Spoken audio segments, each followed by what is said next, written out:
Let's talk about one of the highest hurdles that are hurting home buyers today, and it's not interest rates.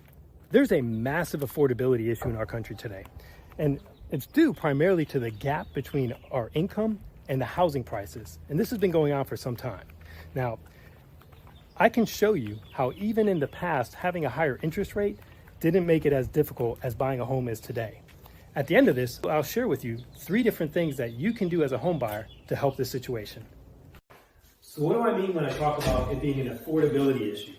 Well, the reality is if we look back and compare things, let's say in June of 1984 to about where we are today, it comes clearer that there's more than just interest rates that are making a difference in creating a challenge. So in 1984, the average income was about $26,000 a year. The median home price was about $80,000. And so you've got a ratio there of about 3 times the income.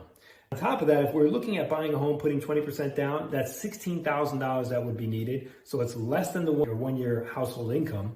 In addition, rates were about 14%. That would produce a principal and interest, taxes and insurance total payment of around $850 a month, which is about 39% of the gross income. It's high, not ideal, but it's doable.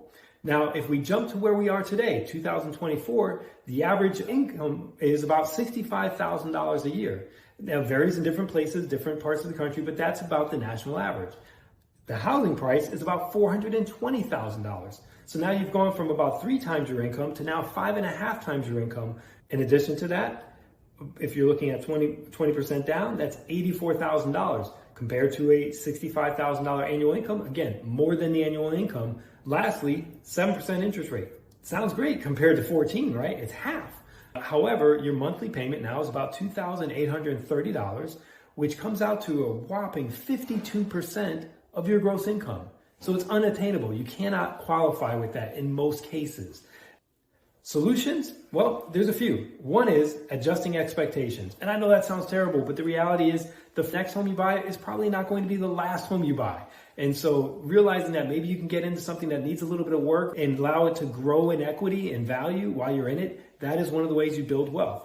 Second step, looking into down payment assistance programs, any of the first-time homebuyer programs that exist that are out there right now. That could be something, they're regional, they're market to market, but that's something that can sometimes help you get the additional funds. Sometimes the rates on those programs might even be better than what you'd get otherwise. The third one is something really that came about in the last couple of years, house hacking.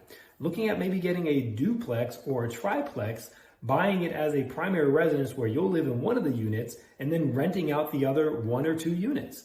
That could be something where you're actually having other people help pay for your mortgage. And so it can help you qualify and begin the process of homeownership.